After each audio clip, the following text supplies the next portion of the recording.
Liz Crosby here with a tutorial. I promised I would go over each of the inversions individually. So starting at the lowest part of the totem pole, headstand, Shirshasana A, going over traditional headstand, which is actually easier than tripod headstand. Most people want to go right into tripod headstand, and there is no connection between the hand placement and the head.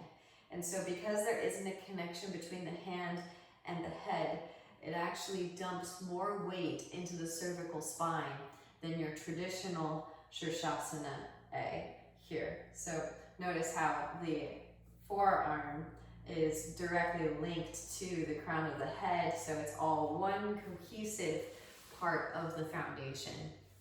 So a couple of the little tiny details that I can't always go over in a class, because I usually try to keep the classes within about a 60-minute time frame. When you take traditional headstand, you'll interlace the fingers and make a basket. And so you'll want your pinkies to overlap here, like so. Sometimes if you do this, then it's not an even keel, so pinkies can overlap here.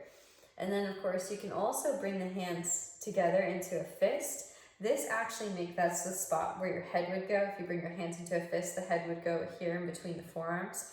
So it's a little bit more challenging. A lot of, especially older yogis, swear by this variation of Shirshasana A because it will take the weight out of the head and therefore out of the cervical spine. So little options that you can become aware of. Another thing too is you want to press through the outer elbow. So often people will bring the elbow out here, and so this part can be a little bit, right, that skin moves a little bit. So you want to bring the outer elbow to the ground and press firmly through the outer elbow. Another thing too is people will splay the elbows out wide like so, wrap them in really tight. So you're squeezing the sides of your head with your elbows, and then therefore you're able to kind of work more of a forward and back as opposed to side energy dynamic, much easier to balance. One more thing before we actually do some of these shapes and try them out in our bodies and space. A lot of times I see this all the time in classes, not so much anymore, but when I would take classes in studio, I would see a lot of yogis do this, bringing the brow of the head to the mat. Don't do it. I don't even like saying it, but I have to reference what it is that we don't want so we can focus on what we do want, right? So we don't want brow of the head to the ground.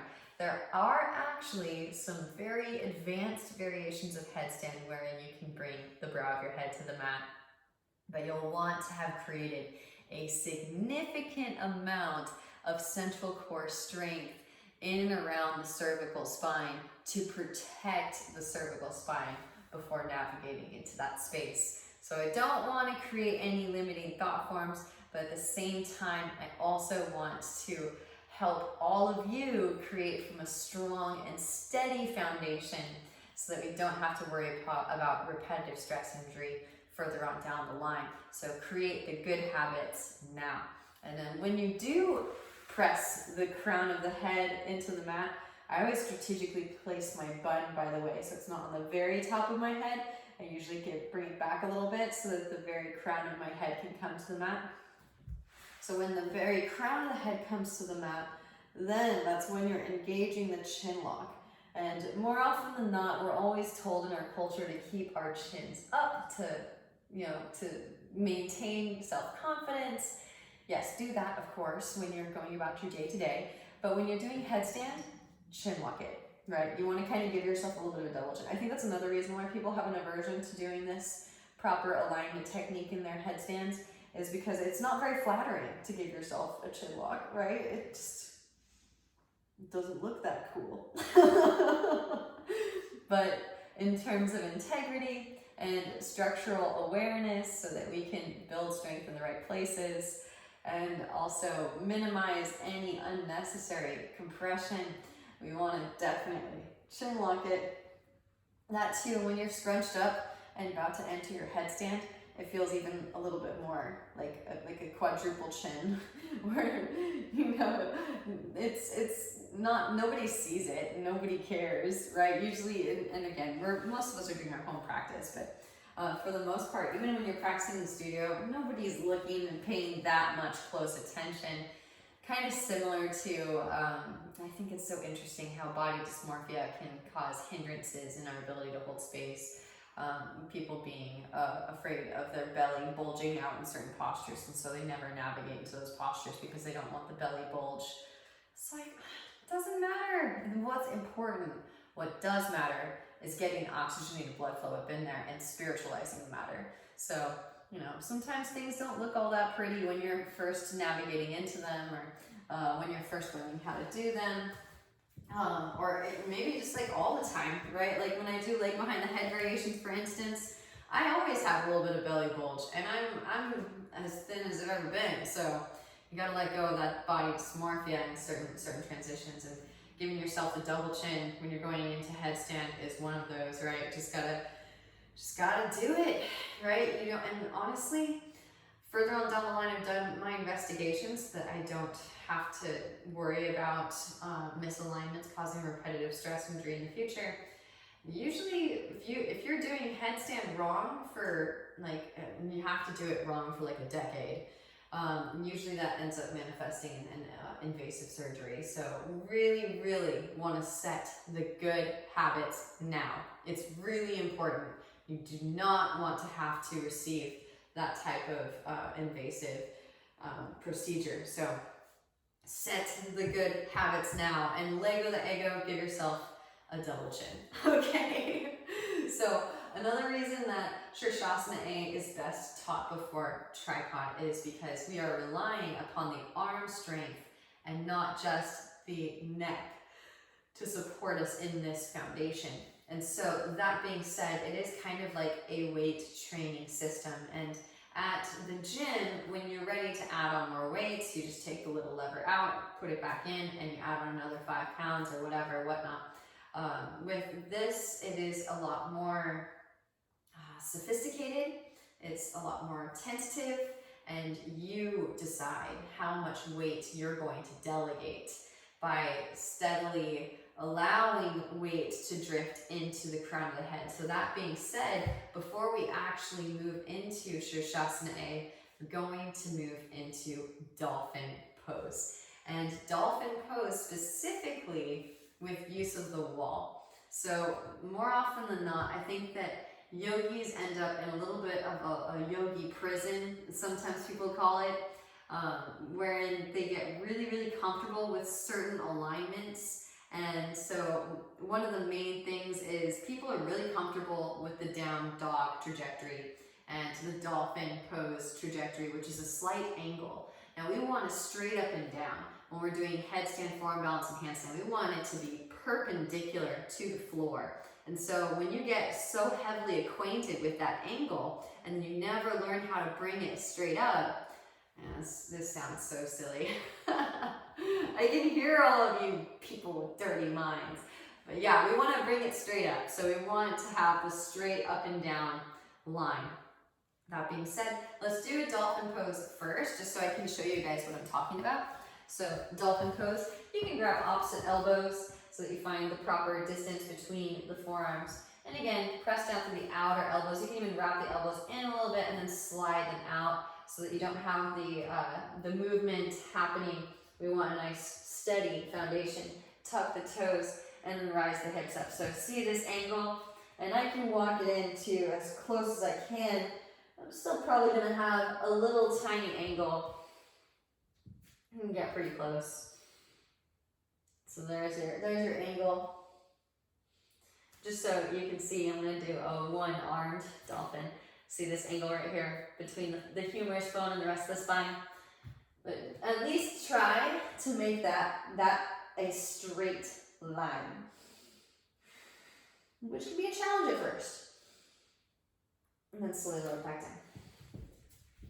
And dolphin, I actually honestly worked in dolphin pose for a really long time, figuring out how to create that straight line.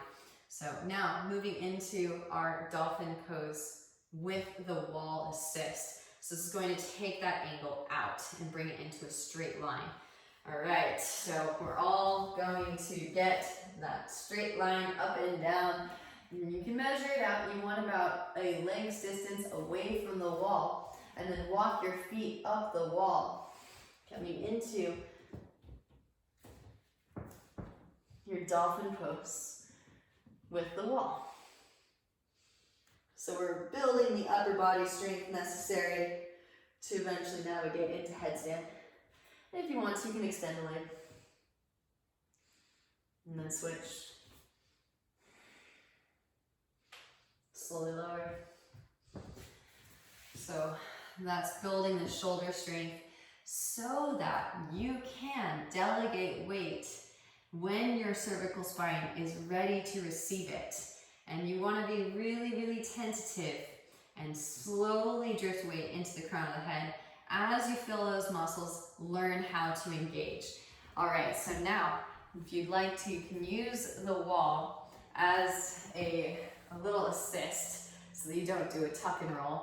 And if you do a tuck and roll, it's not the end of the world with headstand. The main thing is don't have any props or hard objects nearby, because if you tuck and roll onto a water bottle, that kind of sucks. So it's not the end of the world, but it still just doesn't feel very comfortable. And if you have any of those metal hair clips, you might want to take those out as well, because we're about to actually press the crown of the head into the mat. So really quickly, interlace, overlap pinkies, hands come to the back of the head, right? So just above the occipital ridge, right where the head slants down. Now wrap the elbows in, squeeze the forearms into the sides of the head. Very crown of the head comes down to the mat. Now tuck the toes, press down through the big toe mounts, and lift the knees up. From here, maybe one heel draws towards your seat. See if you can float the other foot up. Roll the hips up, stack, and again the wall's there. So in case you need it, you can extend the legs straight up. Keep pressing down through the outer elbows. Lift the shoulder blades together and really up the back now. And draw the floating ribs together. Squeeze the legs together and reach out through the balls of the feet. Breathe. The main thing here is you want to find a delicate balance between engagement and releasing. So you're just engaging the muscles necessary to stabilize in the middle of the room. You're not overexerting. You're letting yourself ease in. And then when you're complete, slowly lower, bending in the knees. Butt back, knees forward, and slowly lower it back down again. Take a moment, releasing your child's pose, couple breaths.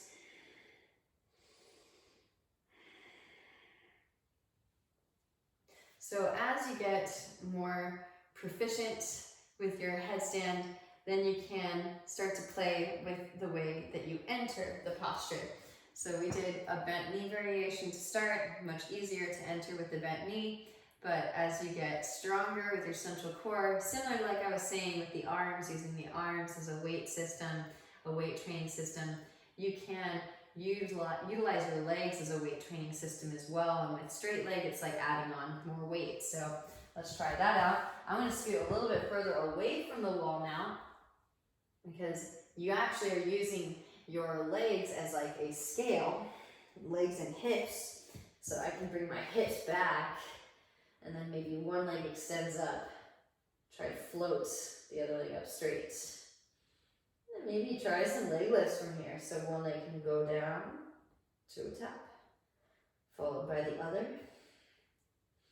What I love about this is it is intelligent central core strength that you're creating here. And of course, maybe both feet at the same time. Hips back, feet forward, slowly lower. And lift. Lower. And lift. Lower down and take a child's pose. And it's okay, again, if you're not working the straight leg variations yet, because again, these muscles, there's no other way to build that muscle strength And sometimes people that take a lot of Pilates classes, core classes, may never actually access their core muscles in that way. And so you are learning how to engage your intelligent central core here, which it's different, and it will take some time. And the only way that you can actually learn how to engage those muscles is by actually holding the space, putting your body in that orientation with respect to gravity, and then asking it to engage. So this is really fun stuff. Again, I'm taking it piecemeal, and we're already about 20 minutes into this tutorial, so I'm going to leave it there, and I'll be back with some more. So we have plenty of inversions to cover, and I'm sure that we'll get into more complex variations of headstand as well. I hope that you enjoyed this tutorial, and keep practicing because it benefits all beings. Namaste.